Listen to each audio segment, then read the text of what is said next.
Hello, y'all. I'm on this exercise bike tonight, and I am hoping that you all had a wonderful day with your friends and family and your closest loved ones. And I had the best day possible that I could have. So, this video is going to be about Hoovers. Okay, so there's a YouTuber, and I think I am going to start a playlist based on some of the narcissist videos that I watch. But remember, I don't copy information. So you're not going to Google the coffee mug narcissist and find a video like that.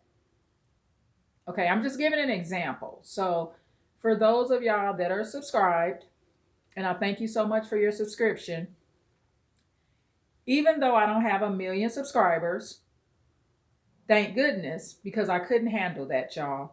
Okay, so that may make me retire from the game completely. However, people that subscribe here notice that I give some unique information from my perspective and the perspective of people that have gone through certain things, because not everything I talk about have I went through. I've either went through it, seen it, or know about it. Okay, so remember that. So this one sister, and a sister does not have to be a black woman. Let's point that out. Yes, sisters are black, white, what America calls black and white, which I don't really prefer those terms because it does nothing for DNA. Okay, people that are from African descent, European descent, Asian, Hawaiian, Korean, whatever background they come from, African, etc., Greek, Russian, whatever. If I didn't point out your nationality, I apologize. I'm just naming the basics, right? So we have to remember this, that we're all sisters and brothers on some level, or we want to recognize each other as such, right? So this sister did a video about Hoovers, and she names the 10 most common Hoovers. But remember, I'm here to point out something that maybe nobody has mentioned yet. Okay, so we know what the Hoovers are. You're trying to get sucked back in by the narcissist, or the narcissist, sociopath, is psychopath is trying to suck you back into something that does not benefit you, something that's very toxic. So I want to point out a specific type of Hoover. Because, yes, the phone call itself, the text itself, the visit from them, whether they're coming to your jobs, coming to your events, whatever, those are all Hoovers. But there's a specific type of Hoover that will get you every single time. And it's called the memory lane Hoover. So, y'all, I'm on this exercise bike. So if you hear anything, I'm on this bike. So the memory lane Hoover works like this. It's sort of a last resort Hoover. A memory lane Hoover works in situations where you've known the narcissistic person or the narcissist for a long period of time or an extended period, normally at least 2 years or more. So anywhere from 2 to 100 years, you've known this narcissist, right? And this Hoover will come out of the blue because it will most likely, in some cases, be something that you've already settled. Okay, so I will give you an example of my situation. The place that I met my ex-narcissist, it was a location. Inside of this particular location, there was a concert going on. So there were singers and stuff on stage. So at that time, my narcissist was with a couple of his friends, right?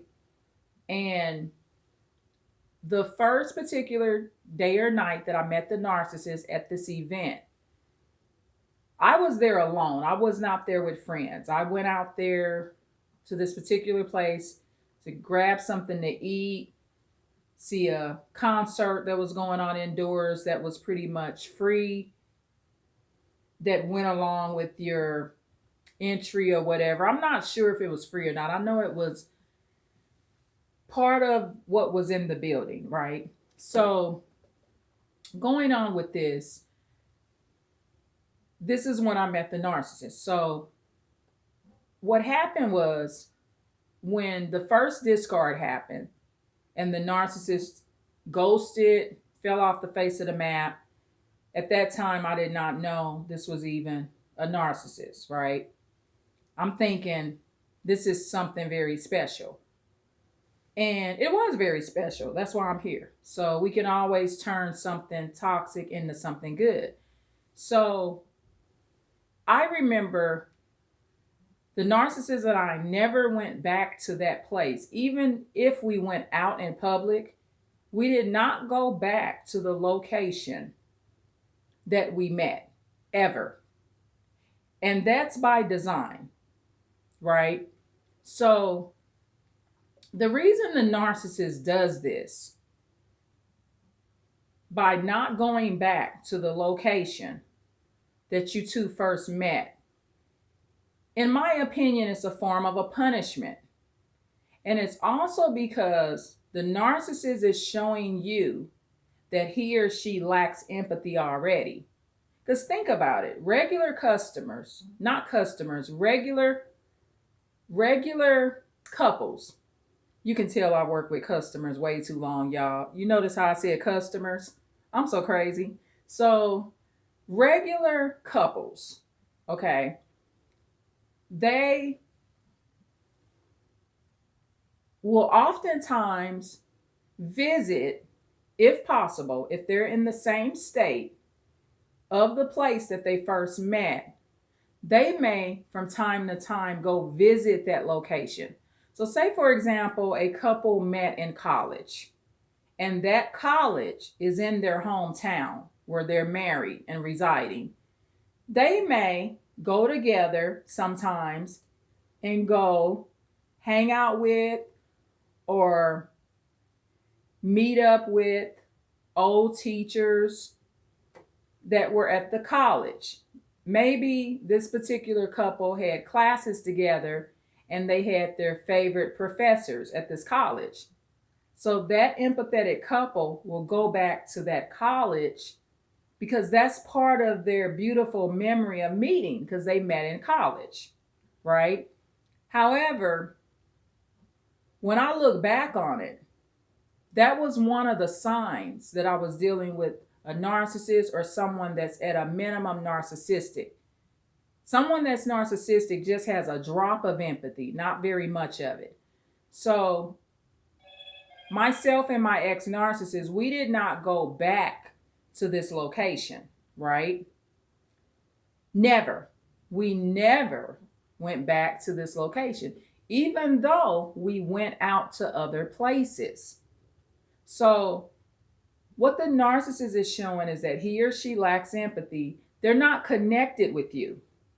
So, because they're not connected with you, that location that y'all used to go to don't mean nothing. It doesn't mean anything for a while. Okay, now hang in here with me now because I'm getting ready to get to this point. It doesn't mean anything for a while. However, as this narcissist loses their control upon you or on you,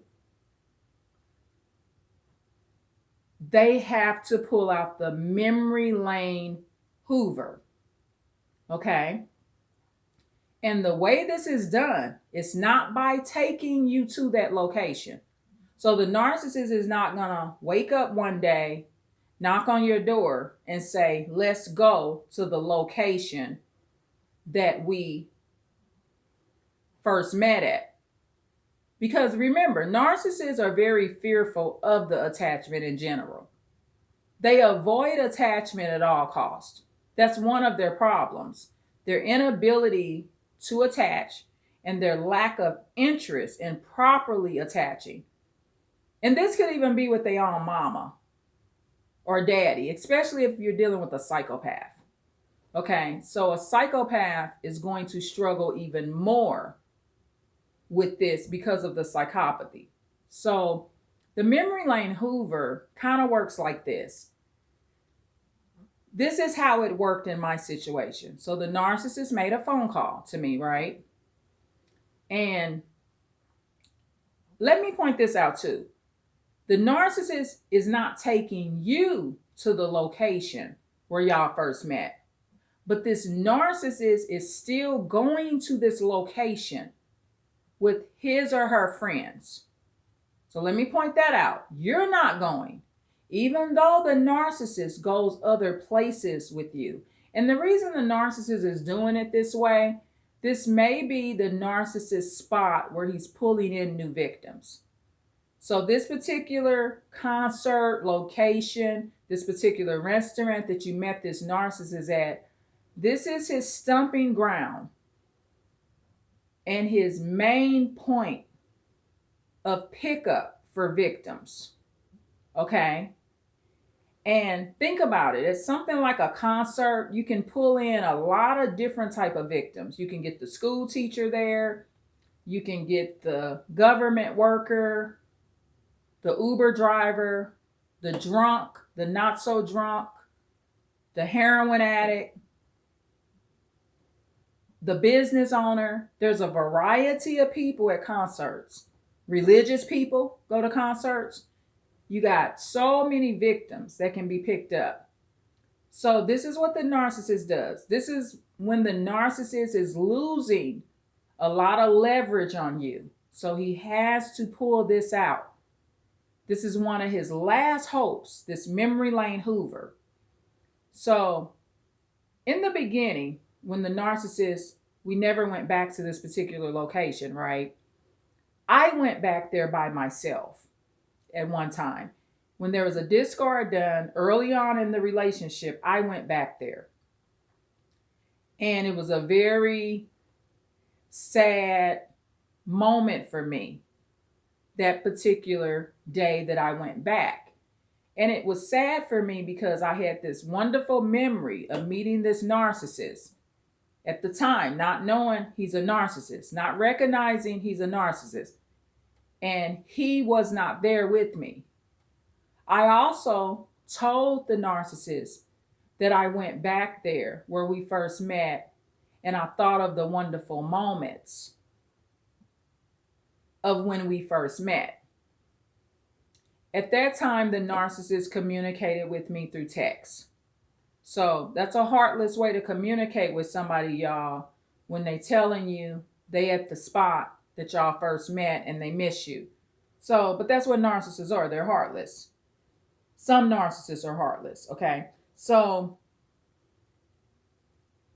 and when they're showing their real self, they're just heartless. That's just the bottom line. So this memory lane Hoover that happened for me, remember, okay, you're being Hoovered to get the phone call or whatever.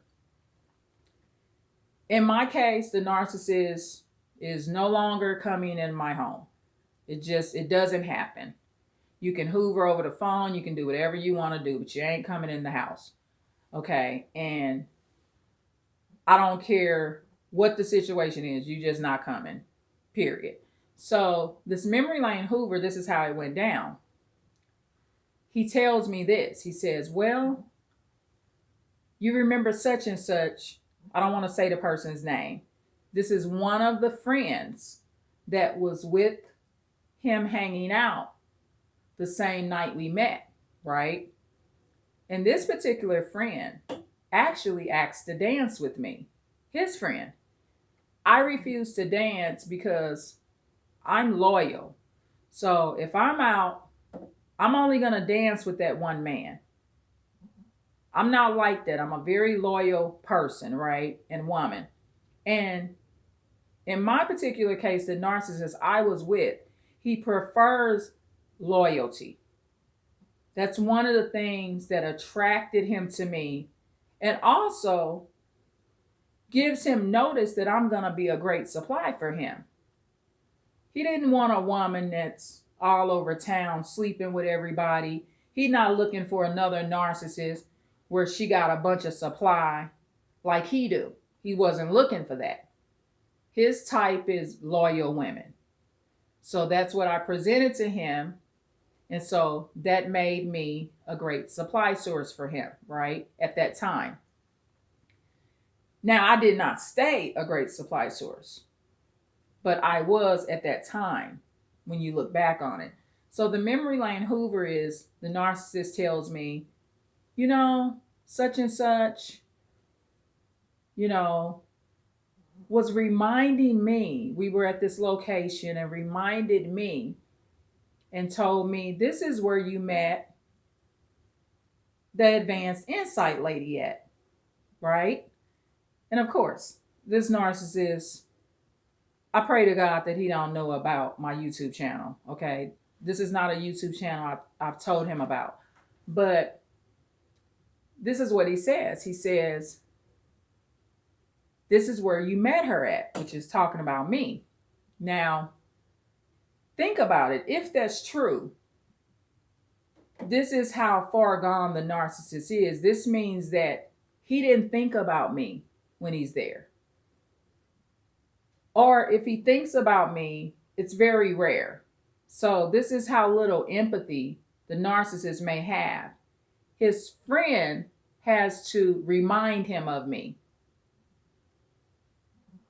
Or the narcissist could have been lying and saying that his friend reminded him of me. However, I don't think it's a lie. I think the narcissist was actually telling the truth, right? And the reason I say that is because this particular friend he's talking about has empathy and has a lot of compassion. He's actually someone that writes poetry. Okay, so he's someone that has enough soul to write a poem. And so there's empathy there in this gentleman, right? He's younger than my ex-narcissist, but he has empathy. So knowing this particular gentleman, that's something that he actually would say. He would remind the narcissist of me, right? And he's also, remember, this man was interested in me also. But I chose to date the narcissist over the other gentleman, right? So the narcissist used what his friend said to him to do a memory lane Hoover, right? And so what that was supposed to do was make me think back to when we first fell in love or when I first fell in love. However, it didn't work. This is why it didn't work, because I had already done the work myself, right? And so I had already, early when the discarding first happened, even before I started discarding the narcissist, because remember, they're not the only one discarding. You are too. They may Hoover you back in and you come back and get sucked back in with that narcissist and then you discard them. It's going back and forth. Not just narcissists discard. Not just narcissists discard and come back. Empathetic people discard and come back too, y'all. And we do it the most because we have so much emotional thinking. We may discard every 2 months and come back because we so in love and we missing this person. So we think, y'all. Okay. But really we have this addiction going to this person. That's pretty much what it is. I mean, you could call it a trauma bond or whatever, but you acting like you got an addiction because you can't stay away from it, just like you can't stay away from your candy or your chocolate. For those of you that eat too much candy or too much chocolate, it's the same type of philosophy with this narcissist. So This memory lane Hoover, be careful of this Hoover, y'all, because it can get you sucked back into something. And you can be back in this relationship 10, 20, 30 more years. And you getting back in this sick relationship for all these years based on one good memory. Healthy relationships have those type of memories throughout the relationship. You shouldn't be able to look back and say, oh, well, I remember that good time we had 10 years ago. You know what I mean? Like, you got to really look at that. However, it may be a good idea if you're in the early stage with the narcissist, if you're fortunate enough and more fortunate than I was, and you're on this video and listening to other videos, and you're fortunate enough to recognize it in the first discard, and it may be healthy for you to go back to that location where you met that narcissist and grieve over that situation not being what you thought it was. And if you do that work on your own, if later in the years, even after you have disconnected from this narcissist 2, 3, 4, 5, 10 years, and this narcissist comes back with this memory lane Hoover, it won't work. Because you already did your own work. And so that memory of that first day meeting and that great time means nothing to you. And that's what happened with me. It meant nothing to me. It sounded like it meant more to the narcissist because he had to deal with the reality that he failed once again. His friend just brought up his failure. Because this particular friend, like I said, he liked me. Or liked me. He liked me, y'all. That's how I talk. He liked me. Okay. So that particular friend, I'm going to be honest. He may not have been physically what I was looking for, but he was a better catch than a narcissist. He would have treated me better. I'm just being honest. Just finding out more about that particular friend. And I'm not saying I should have dated the man's friend. But that man, that's not really his friend. That's more of an associate. That particular man that brought up the memory of me and the narcissist meeting was actually his other friend's friend, if that makes sense. So basically there was at least 3 people out. The narcissist, the other gentleman that asked me to dance, which is the narcissist associate, and then the other gentleman, which is the good friend of the narcissist and the associate of the narcissist that asked me to dance, if that makes sense. So, yeah, the memory lane Hoover, and this is a last desperate move when the narcissist can't get anything else out of you. When they see that no matter what bull crap they start, no matter what they do, they can't get you upset. If they discard, if they come back in your life once a year and say hi to you on the phone and discard you, it don't mean nothing to you. Because any memory that comes with the narcissist means nothing for you anymore. And this will especially apply when you're dealing with narcissistic people, which means they are not high enough on the spectrum to be a narcissist, but they just have a little empathy. But it's pretty much just going to be like you dealing with another narcissist. Okay? And so the memory lane Hoover, be careful, y'all. Anytime that narcissist starts bringing up any good memory that's more than 2 years old, that's the memory lane Hoover. And it's a dangerous Hoover because if you don't know that that man or woman is a narcissist, you're in for a lot of trouble. You are. You're in for a lot of trouble. A lot.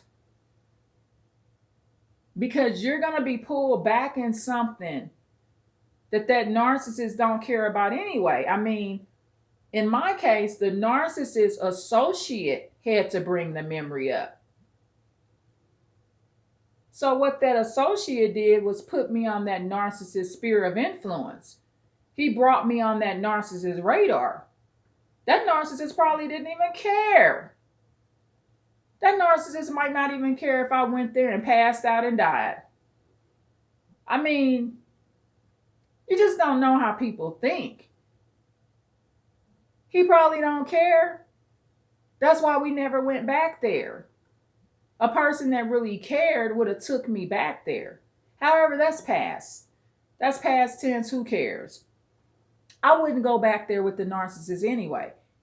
Actually, I thank the Lord that that's not even a place I go to anymore. I had only went to that place on and off a couple of times. That area of town is not even a regular hangout or someplace I would go. That just was like a let me see what's over here type thing. Let me just get the experience of going in here to see what's in here. Almost like you're going to a new mall. That's how it was. And the blessing is this. Remember this. This is the other blessing in this that you may overlook. The narcissist needs to be there to get more supply, not me. My life has grown. I'm doing videos right now. So I don't need to be in this place. The narcissist could be at this place right now. But where am I at? I'm on my exercise bike doing videos. And that's what you got to start seeing. See, the narcissist's life, a lot of times, it's at a literal standstill. Everything's at a standstill. When I met the narcissist, I was not uploading these videos on an exercise bike. I was at work, moving around, walking all day and night and stuff like that, because at that time I had a physical job, right? No heavy lifting, but I had a physical job. I was on my feet a lot, right? Helping customers, right? So at the end of the day, that narcissist stays locked in that memory lane. They're locked in the memory lane. And they're steadily being locked in the memory lane because they're steadily picking up new supply from that location. I'm not upset with the associate that brought the memory up because I get to do this video. Don't go through a lifelong record and history or future, rather. Don't go through a future of more trauma and chaos and abuse because the narcissist brings up the memory lane Hoover and brings up that one good memory, which really ain't a good memory when you look at it, because what you didn't know when you met that narcissist that particular day or whatever memory they bring up, they might bring up a memory of your wedding day. It's not a good memory, not a genuine good memory, because that narcissist knew the whole time when that memory was in place that they were going to treat you really bad and they were not going to be honest, loving, and they weren't going to be a righteous man or woman for you. They knew that. That narcissist knew that. So what that does is that actually makes that a bad memory. It's not a good memory at all. So when that narcissist brings up that memory lane Hoover to get you drawn back in, think like this, y'all. That's a bad memory. And that's how I was silently thinking when the narcissist brought it up. Okay? You don't have to tell the narcissist all your thoughts, y'all. Keep some thoughts to yourself. You can't tell people everything that's in your brain. That's why it's your brain. And they shouldn't be telling you everything that's in their brain. Okay, so I'm going to end this video. I've been on this bike 30 minutes. I got me a small, or actually, this is a medium little latte that I got from McDonald's. So, yeah. So remember the memory lane Hoover, avoid it. Don't ruin the rest of your life over a memory lane Hoover. And this is why not to ruin the rest of your life over a memory lane Hoover. You're not going to have future Hoovers, or not Hoovers. You're not going to have future good memories with this person.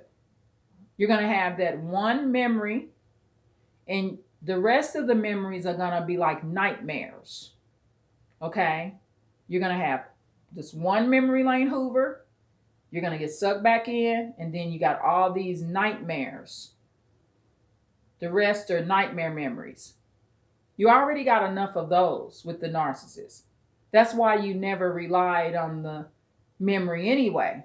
However, I pray that you're not sleeping with the narcissist on a regular basis, because if you were never able to stop that part, it's going to be hard to stop that memory lane Hoover.